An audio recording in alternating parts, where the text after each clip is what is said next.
Saudara, seberapa besar efek libur dan perayaan Lebaran serta mudik dalam mendorong pertumbuhan ekonomi?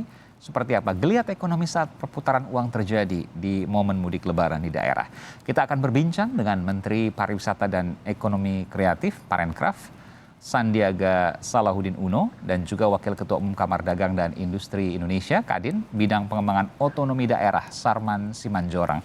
Selamat malam, Pak Menteri, Bapak Sarman. Iya, kelihatan masih di mute, Bung Sandi. Oh, Saya terbiasa bicara dengan Bang Sandi nih, nggak apa-apa ya, bukan Pak Menteri. Saya ke Pak Menteri dulu deh, ke Bang Sandi. Bang Sandi. ya. Selamat malam Pak Menteri. Selamat malam Mas Aiman, selamat malam Bang Sarman Horas. Iya, oke. Jadi nama panggilan masih Bang Sandi nih ya, atau udah Pak Menteri ganti? Saya mau tanya dulu deh.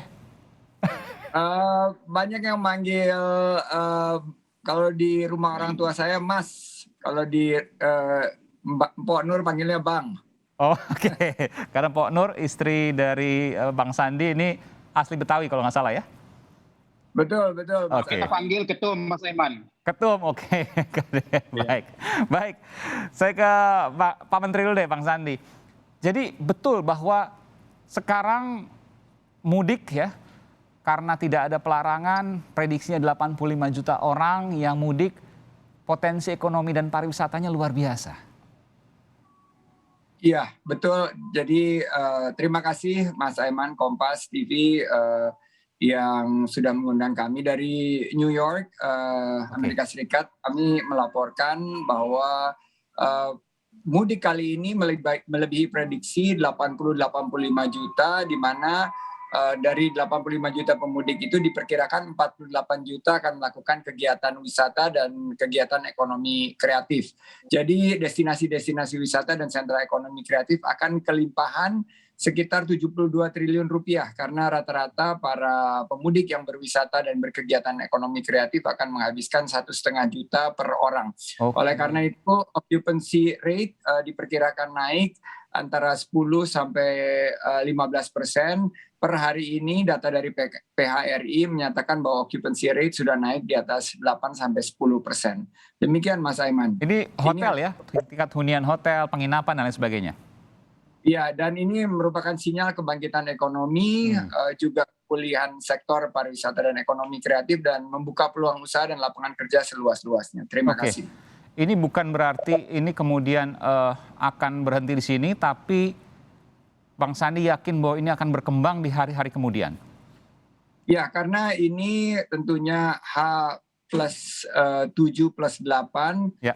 kami prediksi karena sudah 2 tahun tidak mudik, ini tentunya akan yang menjadi salah satu yang perlu kita antisipasi, terutama dari segi arus balik, karena banyak yang akan pentokin sampai di hari-hari terakhir, hari Sabtu dan Minggu, dan oleh karena itu ini harus diantisipasi oleh destinasi wisata, desa-desa wisata seputar jalur mudik kembali, terutama yang di Jawa dan di Lampung, karena kami baru saja rakor dengan Bapak Menko PMK bahwa ini tentunya di luar prediksi dari jumlah pemudik, jadi kita harus siapkan kantong-kantong destinasi wisata untuk menampung para pemudik arus balik agar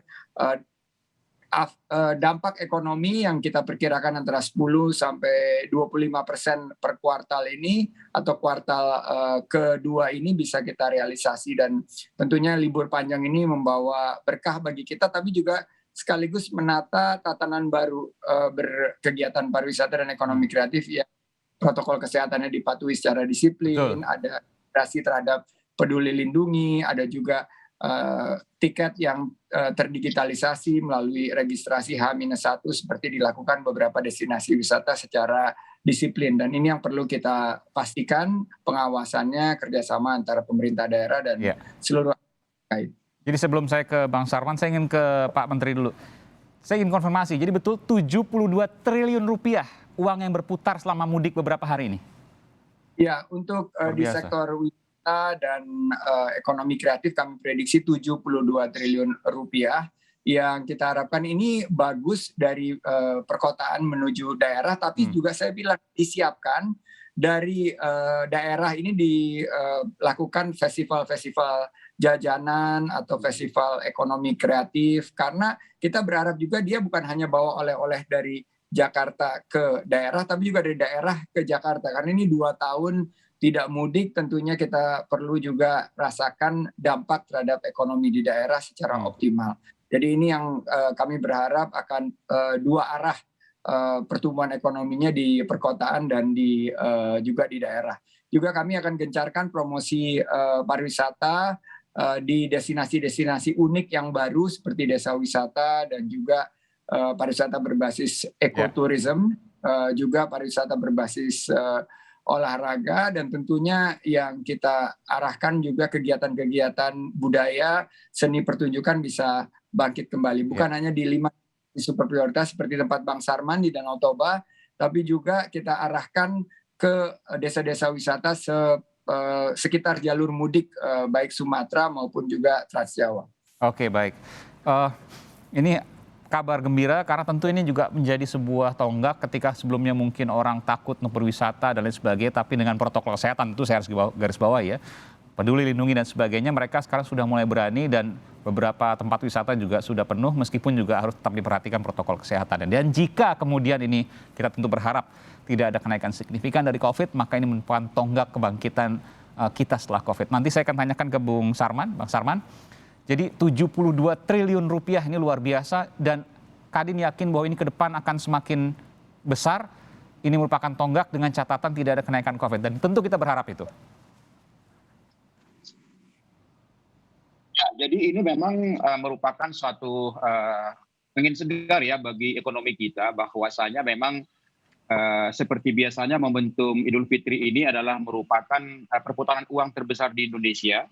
Dan untuk tahun ini, ketika 2 tahun kita tidak bisa mudik akibat pandemi COVID-19, ternyata memang kita tahu walaupun keuangan masyarakat kita belum pulih 100%, akan tetapi saat untuk pulang ke daerah masing-masing sangat tinggi sekali.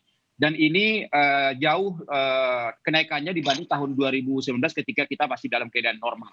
Nah, kami melihat bahwa perhitungan kami dengan Pak Menteri Pariwisata tidak jauh-jauh sekali ya, karena kami prediksi dengan 85 juta warga yang mudik ke daerah masing-masing, ya kalau kita satu keluarga 3 orang, jadi hitungan kami adalah 85 juta dibagi 3 berarti sekitar 28 juta orang yang akan 28 juta keluarga yang mudik ke daerah.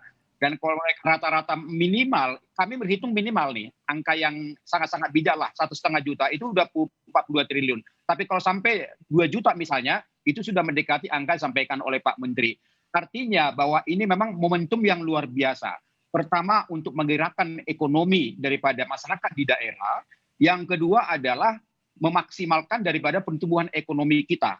Dan tentu kalau pertumbuhan ekonomi kita dengan daya beli kita yang sangat signifikan atau katakanlah konsumsi rumah tangga kita, ini akan mampu mendongkrak daripada pertumbuhan ekonomi nasional di kuartal kedua yang target pemerintah di angka 7%. Dan tentu akan memberikan juga kontribusi terhadap pertumbuhan ekonomi nasional di tahun 2022 yang ditargetkan di angka 5,5 sampai 5,5%. Jadi saya rasa ini sangat baik sekali. Itu pertama. Yang kedua, kalau kita lihat bahwa tunggu sebentar Bu Sarwan, nanti saya akan beri kesempatan. Tapi saya tanya dulu, konfirmasi dulu, karena ini penting untuk kemudian membumikan apa yang kemudian Anda sampaikan. Jadi begini, kalau Anda katakan tadi banyak orang yang spend, belanja, lalu kemudian perputaran uang tinggi, menaikkan pertumbuhan ekonomi, yang paling sederhana adalah membuka lapangan pekerjaan.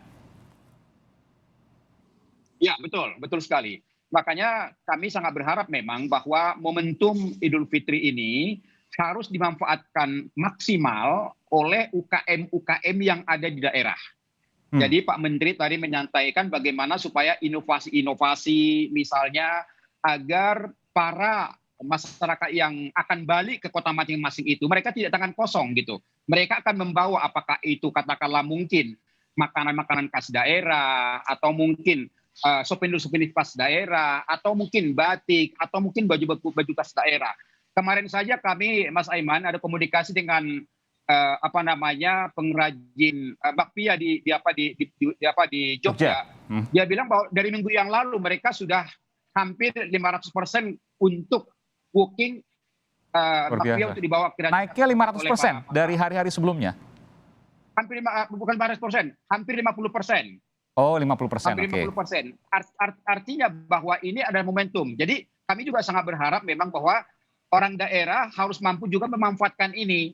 Ya katakanlah seperti rasa misalnya rasa bakpia, jangan sampai misalnya rasanya yang itu aja mungkin ya, harus diinovasi lagi gitu loh. Ya, Nah ya. itu menjadi harapan kita.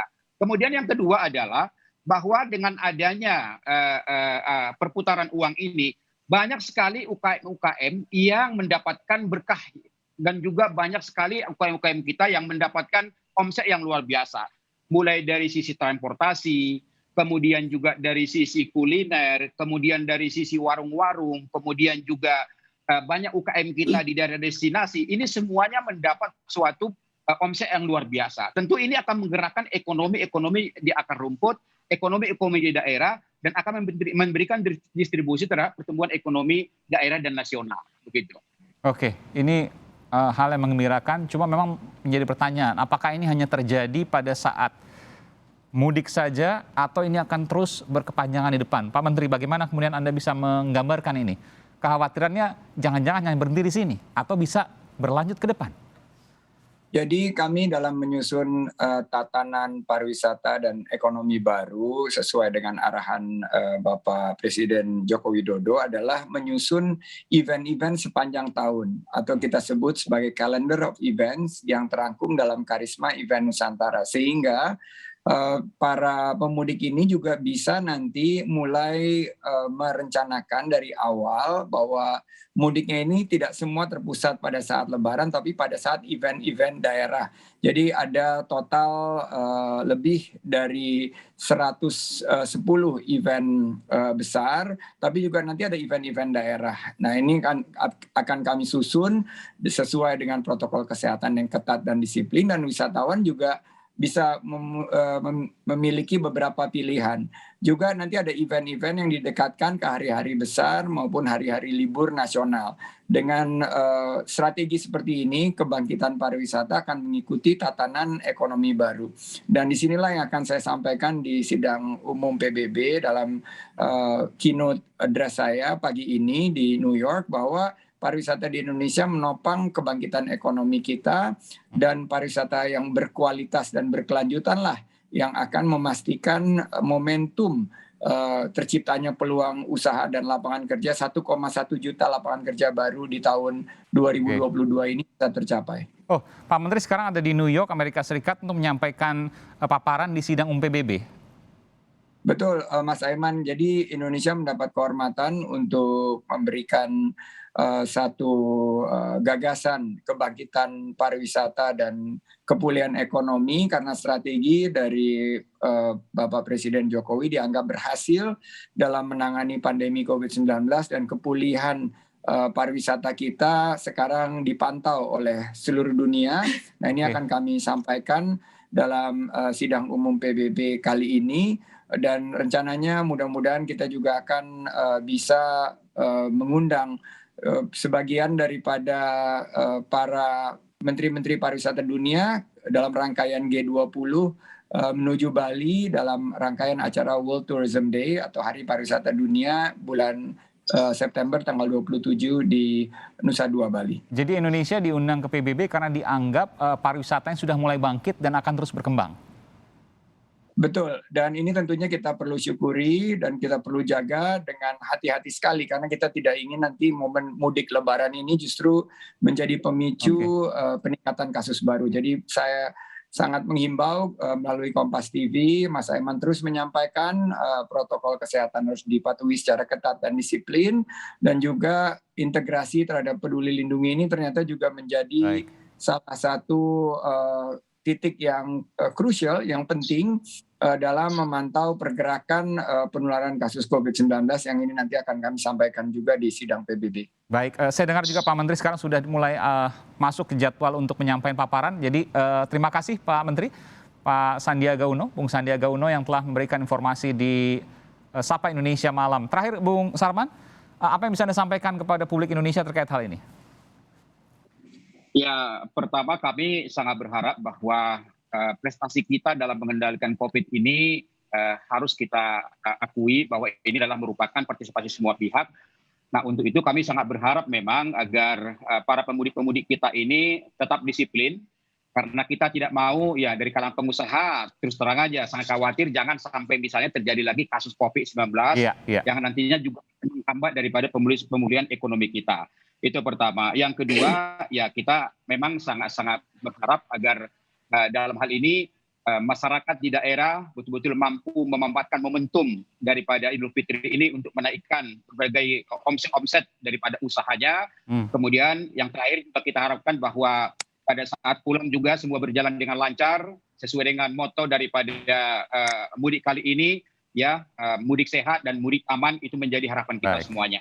Baik. Terakhir Pak Menteri, mungkin masih bisa disampaikan, saya dengar tadi katanya mau langsung menyampaikan paparan, tapi boleh sedikit kalau memang masih ada waktu untuk disampaikan kepada publik Indonesia terkait dengan pariwisata dan juga mudah-mudahan menjadi tonggak untuk perkembangan ke depan. Ya, pertama-tama kita mengucapkan tentunya syukur alhamdulillah di momen Lebaran ini kita bisa bersilaturahim dan ini berkat kekompakan kita seluruh lintas sektor, pemerintah, dunia usaha, dan lapisan masyarakat, dan juga dukungan dari media bahwa kita bisa berlebaran setelah 2 tahun kita menghadapi situasi yang amat pelik. Dan yang kedua, saya berharap ini adalah momen kebangkitan ekonomi kita, terbukanya peluang usaha bagi teman-teman Kadin, dan juga UMKM-UMKM yang kita harapkan nanti akan lebih terdigitalisasi ke depan, sehingga kebangkitan mereka lebih berkualitas dan membuka lapangan kerja. Kami memprediksi ada 1,1 juta lapangan kerja baru di tahun ini, dan ini sudah lama ditunggu oleh masyarakat. Saya harapkan tentunya momentum kita ini bisa terjaga dan sukses kita juga akan disambut dengan event-event internasional seperti G20 dan event-event yang betul-betul bisa menunjukkan bahwa Indonesia menunjukkan kepulihan dan momentum kebangkitan ekonomi kita yang berkelanjutan. Ya, dan itu juga menuntut pada kita untuk tetap disiplin, tentu juga tetap diperhatikan juga protokol kesehatan sehingga kita bisa menghindari adanya angka-angka baru. Beberapa kali waktu itu para wisata memang sudah mulai pulih tapi kemudian angkanya naik lagi, mudah-mudahan tidak terjadi dan harusnya kita yakin bahwa ini tidak akan terjadi karena imunitas kita sudah lebih baik dan kemudian juga kesadaran kita untuk berprotokol kesehatan juga sudah lebih baik. Mudah-mudahan itu kemudian akan tercapai. Terima kasih Pak Menteri, Bung Sandiaga Uno, Menteri Pariwisata dan Ekonomi Kreatif yang sedang berada di New York, Amerika Serikat untuk menyampaikan paparan terkait dengan pariwisata Indonesia di Forum Perserikatan Bangsa-Bangsa. Dan juga dari Kadin, Kamar Dagang dan Industri, Wakil Ketua Umum, Bidang Pengembangan Otonomi Daerah Sarman Simanjorang. Terima kasih Bapak-Bapak, selamat malam, sehat selalu.